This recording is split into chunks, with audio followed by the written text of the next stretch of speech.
The Australia Day Honours List is also unveiled on this public holiday, giving the community a chance to nominate those who serve the nation or humanity. Our guest tonight has been appointed a member of the Order of Australia. Dr. Cathy Kezelman is recognised for her work as an advocate for survivors of child abuse. Welcome to the Drum and congratulations on your award. Thanks so much. Now, if we look at the Australian of the Year, Rosie Batty, and your honouring as well, do you think that we are, as a culture, now able to more openly discuss some of the darker forces around violence and abuse? I think we're starting to be able to do that. I mean, there's a long entrenched stigma and taboo around these issues. They make everyone uncomfortable, but of course no one more uncomfortable than the victims. But as a society, attitudes are starting to shift, but I think we shouldn't be complacent. There's a long way to go. And you've spoken about this stigma before, which prevents people from coming out. Is the best way to tackle that to air stories, to talk about it? I think talking about it helps. It gives people permission to come forward, and particularly when society is receptive. When people don't turn a blind eye and don't shun them, but are ready to be empathic and to listen and to hear. Certainly my own personal experience was that people found it very hard to know what to say. But that's okay to not know what to say. You don't have to solve it. Just being there as a human being is what's important. And it was 16 years ago, I think, that you began to grapple with your own experience. Yes. Now, do you think that things have changed a lot since then? Are there more resources now? Are people able to speak more freely? Or is it pretty much the same? Oh, no, I think it's started to shift, and certainly with the Royal Commission we've seen lots of people coming forward and providing testimony and a lot of reporting. The media has played a very good role in that. It's not as sensationalist as it used to be. We're starting to genuinely hear about the impacts of abuse and understand what it means for victims and what support victims need. That said, we need to see a lot more investment in services, in training for GPs, in training for practitioners, because we know from our work that a lot of survivors seeking help can't access it, can't afford it, and see practitioners who inadvertently often re-traumatise them because they haven't had the training to understand.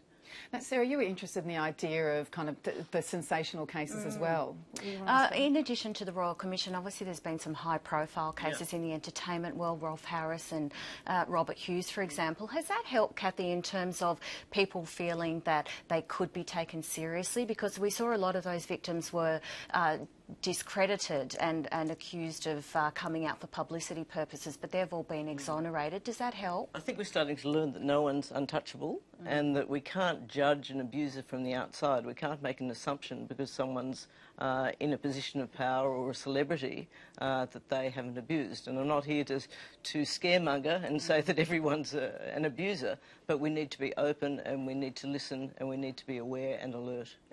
I saw some statistics, Cathy, that said that up to 5 million adults at this point in time have suffered abuse or violence at home at some point. I mean, it sounds like we've really got an epidemic here that's been going on sort of unaddressed for decades. Yeah, I mean, that's childhood trauma in its broadest sense. What do you mean by that? All forms of abuse, neglect, growing up in domestic community violence, growing up with a parent with a mental illness who's abusing alcohol, a parent who may be imprisoned. All sorts of separation, grief and loss can impact a child during those absolutely crucial developmental years. So an epidemic, yes, but it's a pervasive social issue. It's not just in Australia, it's a global issue, and one which we need to address, because often people present with all sorts of challenges.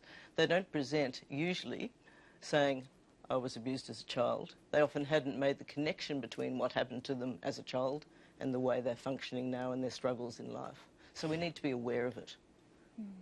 Dr. Kezelman, if I could take you back to the Royal Commission into institutional child abuse, you've worked a lot with the victims who have appeared before the Royal Commission. A lot of their testimony has been very harrowing. Do you think that has re-traumatised people, or has it been a more cathartic experience? They're relieved that they're finally being listened to. Look, obviously it's incredibly difficult for survivors to speak. It's incredibly difficult for survivors to speak publicly, and it's not for everyone. It needs to be a personal choice. And it's all dependent really on the way they're heard and the way they're supported. So a lot of victims have felt through the Royal Commission that finally they have been heard and that their testimony is giving an opportunity to protect children of the future and to change systems so that children are safe in institutions and so that victims can find justice and support towards recovery. And is that what justice is going to mean to these people when the Royal Commission comes to an end in a couple of years' time? The fact that today's children, tomorrow's children, may not suffer the same abuse and indignities that they did. Is that the most that they can expect from the justice system? Look, justice means different things to different people, so I can't speak globally about what different people want. But what we would like to see from the Royal Commission is recommendations, obviously, that then are picked up for appropriate redress, appropriate long-term support for survivors, and institutional change whereby victims are supported, not punished for coming forward. Institutions that are complicit in the cover-ups are made accountable. Cathy Kezelman, thank you so much. We appreciate your time tonight. Good luck with your work and That's congratulations again. Thank you. On your honour.